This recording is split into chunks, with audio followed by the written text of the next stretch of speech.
আসসালামু আলাইকুম, আশা করি তোমরা সবাই ভালো আছো। আজকে পাংচুয়েশন অ্যান্ড ক্যাপিটালাইজেশনের আমরা কিছু এক্সারসাইজ দেখব। হ্যাঁ, আমরা বেসিকটা কিন্তু দেখে ফেলেছি। এখন আমরা দেখব এক্সারসাইজ। এখন এই এক্সারসাইজ মানে শুরু করার আগে দেখো, আমি এখানে যে জিনিসটা লিখেছি সেটা হলো যে এই এক্সারসাইজ করার মানে সলভ করার, উত্তর করার যে ধাপসমূহ আছে এগুলো নিয়ে আমরা মানে শুরু করার আগে আমরা ধাপগুলো দেখব। মাত্র 3টা ধাপ আছে। দেখো, এখানে আমাদের একটা প্যারা দেওয়া থাকবে। আমি তোমাদের আগে একটা প্রশ্ন দেখাই। এই দেখো, এখানে একটা প্রশ্ন, এটা ধরো এখানে 1 নাম্বার একটা প্রশ্ন, এটা 2 নাম্বার একটা প্রশ্ন। তো এই যে প্যাসেজ, একটা প্যাসেজ দেওয়া থাকবে, এই প্যাসেজ আমাদের সলভ করতে হবে। এখন এই প্যাসেজ সলভ করতে হলে আমাদের 3টা জিনিস আগে খেয়াল রাখতে হবে। এই 3টা জিনিস কি? এই 3টা জিনিস হলো, প্রশ্নে বক্তা কে কে, মানে বক্তা বলতে যারা মানে কথা বলতেছে, এই বক্তাগুলো কে কে। হ্যাঁ, এটা আমাদের খুঁজে বের করতে হবে একটা প্রশ্নে। এরপরে 2 নাম্বারটা দেখো কি বলছে, যে তাদের বক্তব্য চিহ্নিত করা। বক্তব্য কি? বক্তব্য মানে ওই যে দেখো না, যে এই ইনভার্টেড কমার ভিতরে, এই ইনভার্টেড কমার ভিতরে যে লাইনগুলো থাকবে বা যে লাইন থাকবে, একটা লাইনও থাকতে পারে, 2টা লাইনও থাকতে পারে, তো যে লাইন থাকবে সেটাই হইল বক্তব্য। ঠিক আছে?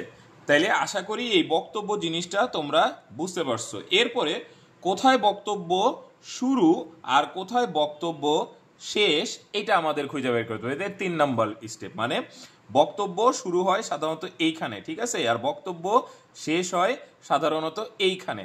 তাইলে এই বক্তব্য আগে খুঁজে বের করতে হবে এবং কোথায় শুরু হয়েছে আর কোথায় শেষ হয়েছে বাইর করতে হবে। এই স্টেপগুলা আমরা যদি ঠিকমতো করতে পারি তাইলে আমরা পাংচুয়েশন আর ক্যাপিটালাইজেশনে আমাদের কোনো সমস্যা হবে না।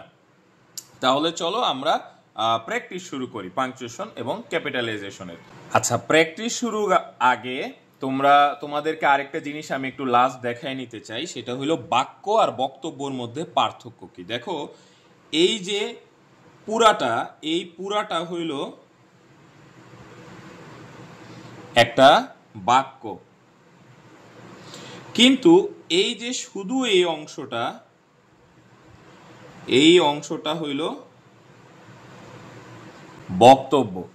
তাইলে এই বাক্য আর বক্তব্যের মধ্যে পার্থক্য হলো, যেখানে কথাটা শেষ হয়ে যাবে সেটা হলো বক্তব্য শেষ হয়েছে, এখানে বক্তব্য শুরু, এখানে বক্তব্য শেষ। কিন্তু এই যে হি সেইড কথাগুলো, এই কথাটা মানেই হইলো এখানে কি হয়েছে, এখানে বাক্যটা শেষ হয় না, এখানে শুধু বক্তব্য শেষ হয়েছে, বাক্যটা গিয়ে এখানে শেষ হয়েছে।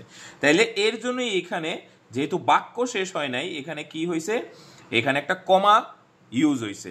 আর এখানে যে বাক্যটা শেষ হয়েছে, এখানে এর জন্য কি হয়েছে, একটা ফুল স্টপ ইউজ হয়েছে। তাহলে আশা করি বুঝতে পারবা একটুক হইলো বক্তব্য, এবং এরপরে যদি কখনো এই he said, she said, reply, asked এগুলো দেওয়া থাকে, তখন বুঝবা যে আরো বাক্য বাকি আছে, এই বাক্যটা এইখানে শেষ হয় নাই। আবার অনেক সময় এটা থাকবে না, না থাকলে কি হবে, এখানে ফুল স্টপ ইউজ হবে, কারণ তখন বক্তব্য আর বাক্য সেম হয়ে যাবে। যদি এই জিনিসটা না থাকে তাহলে এইটাই বক্তব্য, আবার এইটাই বাক্য, কারণ পরে আর কিছু নাই।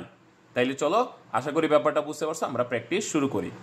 এখন আমরা এই সলভ করব, পাংচুয়েশন আর ক্যাপিটালাইজেশন সলভ করব। তাইলে ধরো এটা একটা প্যাসেজ দেওয়া আছে। তাইলে প্রথমেই আমরা যেটা দেখছিলাম যে আমাদের 3টা স্টেপ কিন্তু একটু আগে আমরা দেখছি, ওই 3টা স্টেপ তোমরা মাথায় রাখো। প্রথম স্টেপটা ছিল যে এখানে কারা কারা কথা বলতেছে, বক্তা কে কে। দেখো, আমার প্রথম এটা হলো যে এই প্যাসেজটা আমাকে একটু একবার দুইবার পড়তে হবে।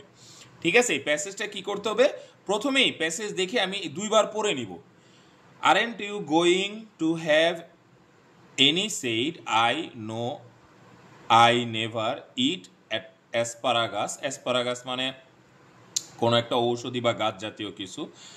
I know there are more people who don't like them. The fact is that you ruin your palate by all the meat you eat, she said. তাইলে দেখো, এখানে এই প্যাসেজটা পড়ার পরেই আমার কি করতে হবে, প্রথম স্টেপটা ছিল যে বক্তা খুঁজে বের করতে হবে। আমি ইজিলি বুঝতেছি যে সেইড আই, এই যে আই, এটা হইলো একজন বক্তব্য, মানে আমার সাথে কথা হইতেছে, কে বলতেছে, there are we who don't like them, ruin your palate, she said। এই দেখো এখানে she said। তাইলে এক জায়গায় হইলো সেইড আই আর শি সেইড, আমি কিন্তু বলছিলাম যে আই সেইড, সেইড আই এগুলো একই জিনিস, শি সেইড, সেইড শি এগুলো একই জিনিস, খালি এটা আগে পরে দিছে। কখনো এটা আগে থাকতে পারে বক্তব্যের, কখনো পরে থাকতে পারে, এটা কিন্তু আমি বলেছিলাম। আচ্ছা, তাইলে দেখো আমি বুঝে গেলাম যে প্রথম স্টেপটা আমার হয়ে গেছে, যে আমি বক্তা খুঁজে বের করছি। এখন এই আই এর আর এই শি এর বক্তব্যগুলা কোনগুলা এটা খুঁজে বের করতে হবে, এবং এরপরে বক্তব্য শেষ কোথায় শুরু কোথায় এটা খুঁজে বের করতে হবে। তাহলে দেখো, aren't you going to have any said I, এই যখনই সেইড দেখব, আমি বলছিলাম যে যখনই এই সেইড বাক্যটা দেখব, বা রিকোয়েস্টেড বা আস্কড বা রিপ্লাইড এই ধরনের বাক্য দেখব, তখনই বুঝবো যে এইটার আগে বা পরে শুরু হয়েছে। তাহলে এইখানে দেখো এই বাক্যটা, এই যে এইখানে এই পুরাটা হইল একটা বক্তব্য, ঠিক আছে। Aren't you going to have any একটা বক্তব্য আমি খুঁজে বের করছি। এরপরে সেইড আই, তাইলে এখানে হলো যে সেইড আইয়ের পরে আবার নতুন আরেকটা বক্তব্য শুরু হয়েছে, no I have never eat asparagus. তারপরে দেখো আরেকটা নতুন বাক্য শুরু হয়েছে, বক্তব্য শুরু হয়েছে, I know there are people who don't like them. এরপরে দেখো তারপরে আরেকটা শুরু হয়েছে, the fact is that you ruin your palate by all the meat you eat. তাইলে দেখো এই কয়েকটা বক্তব্য আমি খুঁজে বের করছি। এখন এই বক্তব্যগুলো শেষ হয়েছে কোথায়, শুরু হয়েছে কোথায়, এটা আস্তে আস্তে খুঁজে বের করবো। তাহলে চলো আমরা দেখি, aren't you going to have any, এইখানে দেখো এখানে প্রথম জিনিসটা এই যে এ এখানে আমাকে বড় হাতের লিখতে হবে, আরএন্ট। দেখো আরএন্ট কেন লিখলাম, তোমরা জানো কন্ট্রাকশন, এই ভিডিও তোমরা আগে দেখছো যে এই যখন আরএন্ট থাকবে এই এন এর পরে এটা একটা অ্যাপোস্ট্রফি বলে এটাকে, ঠিক আছে, অ্যাপোস্ট্রফি দিয়ে লিখতে হবে, আরএন্ট ইউ গোয়িং। আচ্ছা, এই যে এটা বড় হাতের, কারণ এই বক্তব্যটা শুরু হয়েছে কি, বাক্যটা শুরু হয়েছে বড় হাতের এ দিয়ে। আশা করি ব্যাপারটা বুঝতে পারছো, এগুলো সিম্পল জিনিস। তাহলে আরএন্ট লিখলাম, এই যে এটা কিন্তু আমি চেঞ্জ করে দিলাম, you going to have any, এইখানে শেষ হয়ে গেছে। তে এইখানে দেখো এই বাক্যটা কি, আমি বলছিলাম যে বাক্য আমরা কিন্তু কয়েক ধরনের বাক্য হয়, ঠিক আছে, একটা হইলো যে অ্যাসার্টিভ, আরেকটা ইন্টারোগেটিভ, আরেকটা এক্সক্লামেটরি। তো এই দেখো এর মধ্যে যে অ্যাসার্টিভ বাক্য মানে হাবোধক বাক্য না, এটা নাবোধক বাক্য না, এটা কি প্রশ্নবোধক, ইন্টারোগেটিভ। তাহলে প্রশ্নবোধক হইলে কি হয়, এখানে একটা প্রশ্ন বসবে, কোশ্চেন মার্ক বসবে, তাইলে এবং এই যে আমরা শুরু করলাম এবং এই যে আমরা শেষ করলাম, তাইলে আমার এটা 3 নাম্বার স্টেপ ছিল, যে কোথায় শুরু হইতেছে আর কোথায় শেষ হইতেছে। এবং এই ইনভার্টেড কমার আগে আমাকে এই কোশ্চেন মার্কটা দিতে হবে, অনেকে ভুল করে আগে দেয় তারপরে এটা দেয়, ভুল। তাইলে আমাকে ঠিক এইভাবে করতে হবে, তার মানে এখানে বক্তব্য শেষ হয়ে গেছে। এরপরে দেখো লেখছে সেইড, এই আইটা হবে বড় হাতের, এই যে এই আইটা, কারণ আই যেখানেই বসুক না কেন আই বড় হাতের হয়, এটা কিন্তু তোমরা জানো। এরপরে দেখো সেইড আই, এরপরে ফুল স্টপ, কারণ এখানে ফুল স্টপ কেন দিলাম, কারণ এখানে বাক্য শেষ হয়ে গেছে। খেয়াল করো, বাক্য আর বক্তব্য কিন্তু আলাদা, এইটুক হইল বক্তব্য আর এইখানে পুরাটা বাক্য শেষ হয়েছে, এর জন্য বাক্য শেষ হয়েছে বলে ফুল স্টপ হয়েছে, আর এখানে বক্তব্য শেষ হয়েছে বলে ইনভার্টেড কমাটা আমি দিয়ে দিলাম। আচ্ছা, এরপরে দেখো সেইড আই, তারপরে কি হয়েছে, no I never eat asparagus. দেখো এইখানে হলো আরেকটা বক্তব্য, এখানে দেখো নো, এন বড় হাতের, কারণ এই ফুল স্টপের পরে আবার শুরু হয়েছে। এখন নো বইলে এখানে একটু থামতে হবে, তোমরা জানো ইয়েস, নো, প্লিজ, এই বাক্যগুলা যখন মানে থাকবে, ইয়েস, নো, প্লিজ এই শব্দগুলা যখন থাকবে, তখন এরপরে একটু থামতে হয়। No I never eat asparagus, এই নো এর পরে যে একটু থামলাম, এর জন্য এখানে একটা কমা, তারপরে আই, আবার আইটা বড় হাতের, এই যে আবার একটু আগে বলছি এই আইটাও হবে বড় হাতের, তাহলে বড় হাতের দিলাম, আই নেভার ইট অ্যাসপারাগাস। গাছ। তাহলে দেখো আই নেভার ইট অ্যাসপারাগাস, এইখানে এই যে নো এইখানে শুরু হয়েছিল এবং এইখানে শেষ হয়েছে, কিন্তু এইটার আগে কি করছি, এখানে ফুল স্টপ দিয়ে দিছি। এই ফুল স্টপটা আমি কেন দিলাম, কারণ হইল এই যে আমার এখানে বাক্য এবং বক্তব্য শেষ এবং এরপরে ওই যে সেইড আই এখানে যেরকম ছিল এটা নাই, এবং এখানে কিন্তু এটা হা বোধক বাক্য, এর জন্য এখানে ফুল স্টপ দিলাম। এখানে কোশ্চেন মার্ক কেন দিছিলাম, সেটা ছিল হইল প্রশ্নবোধক বাক্য, আর এটা হা বোধক বাক্য, এর জন্য এখানে ফুল স্টপ দিয়ে দিছি। ঠিক আছে, এই জিনিসগুলো আশা করি তোমরা বুঝতে পারবা। আচ্ছা, এরপরে অ্যাসপারাগাস, এরপরে আবার নতুন আরেকটা বাক্য শুরু হবে, তাহলে আরেকটা বাক্য শুরু হইলে আরেকটা ইনভার্টেড কমা দিতে হবে এখানে।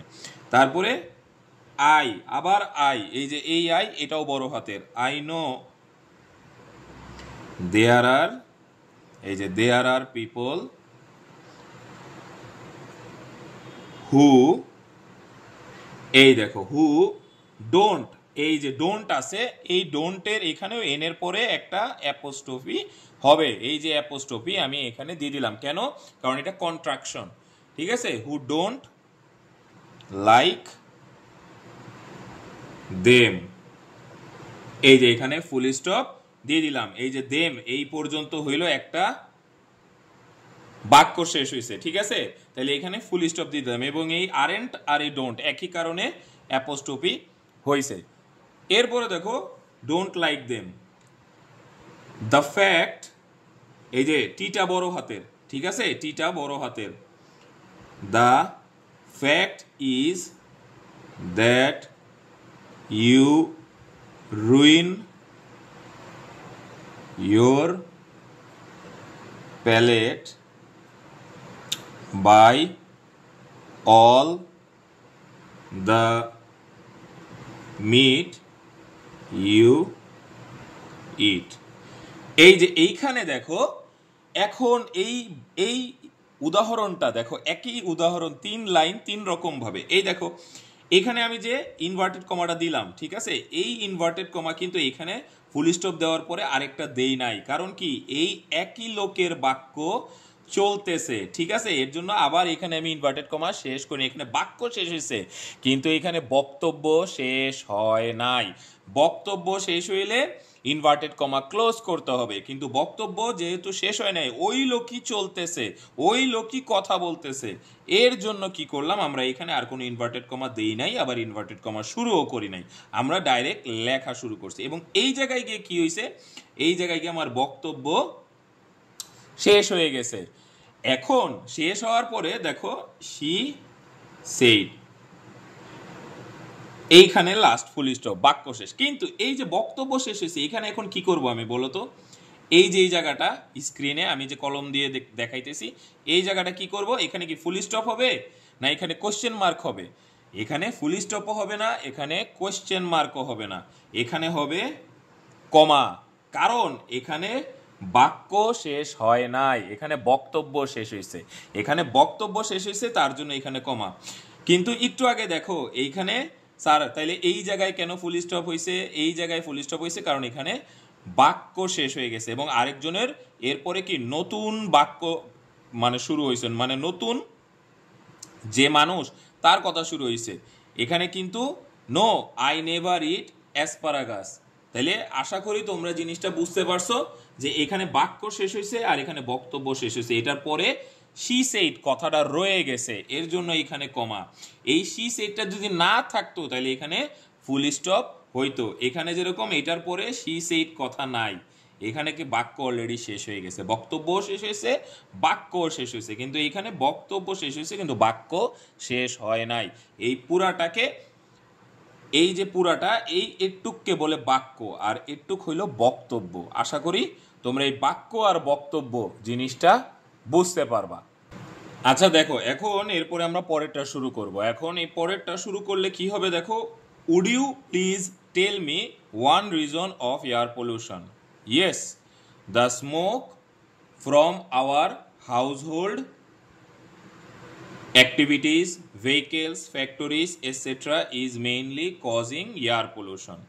তাইলে দেখো এইখানে আমার বক্তা কে কে কথা বলতেছে দেখো তো, এইখানে একটু কিন্তু কঠিন ব্যাপার আছে, কে কে কথা বলতেছে এটা খুঁজে বের করতে হবে। এইখানে দেখো আমি পুরাটা পড়ে এখানে কোনো হি, সি, আই, হ্যাঁ, বা কোনো নাম খুঁজে পাইতেছি না। তাইলে আসলে কারা কথা বলতেছে? এইখানে যখন তোমরা মাথায় রাখবা যে কোনো কিছু এরকম খুঁজে পাবা না, যেমন এই যে সি, আই, হি, এগুলো খুঁজে পাবা না, তখন মনে করতে হবে এখানে দুইজন কথা বলতেছে, একটা হইলো তুমি আর একটা হইলো আরেকজন। ঠিক আছে, এখানে মানে তাদের নাম নাই কিন্তু তাদের শুধু বক্তব্য আছে। ঠিক আছে, একটা হইলো তুমি আর একটা হইলো আরেকজন, কে এখানে বলা নাই। তাইলে চলো আমরা সেই বক্তব্যগুলা খুঁজা বুঝার চেষ্টা করি যে কোনটা তুমি কথা বলতেছো আর কোনটা আরেকজন কথা বলতেছে। আচ্ছা, এরপরে দেখো, would you please tell me one of the reason of air pollution. Yes, এই যে এইখানেই বোঝা যায় যে এই যে এটুক হইল একটা বক্তব্য। তাহলে এটুক একটা বক্তব্য হইলে প্রথমে আমরা কি শুরু করব? বড় হাতের ডাব্লু, কারণ এই যে প্রথম ইটা বড় হাতের হয়। তাহলে would you please tell me one reason of air pollution. এই দেখো, would you please tell me, এখানে একটা প্রশ্ন করতেছে, এটা একটা প্রশ্ন, তুমি কি আমাকে বলতে পারবে?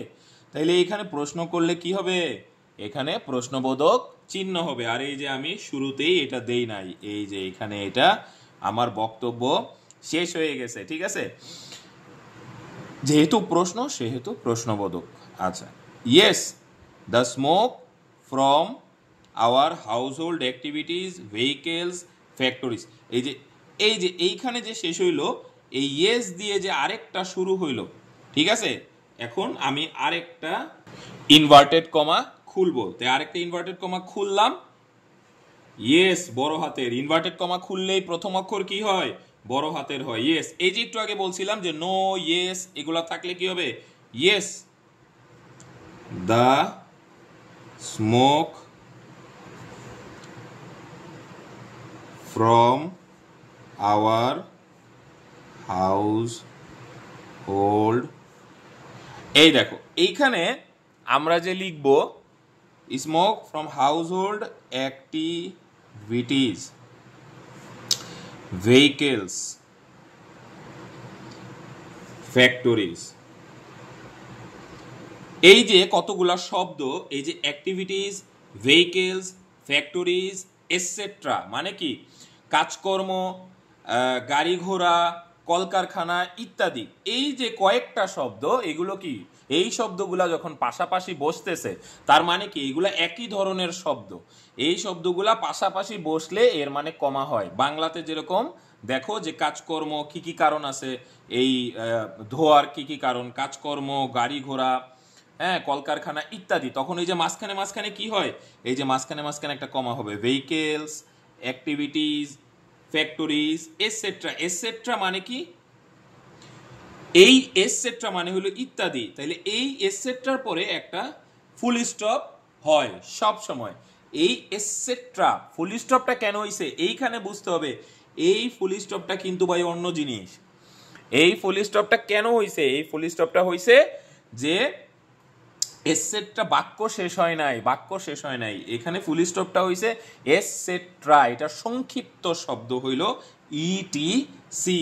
ঠিক আছে, এসেট্রা এটা একটা অনেক বড় শব্দ, ঠিক আছে, অনেক কঠিন একটা শব্দ, এর জন্য এখানে কি করছে সংক্ষেপে লেখছে, ইত্যাদির সংক্ষেপে এসেট্রা। এবং এরপরে এই আইটা ছোট হাতের, এই ইসটা ছোট হাতের হবে। অনেকে বলবে কি ফুল স্টপের পরে তো বড় হাতের আই হয়, মানে ফুল স্টপের পরে বড় হাতের অক্ষর হয়, নতুন বাক্য শুরু হয়েছে।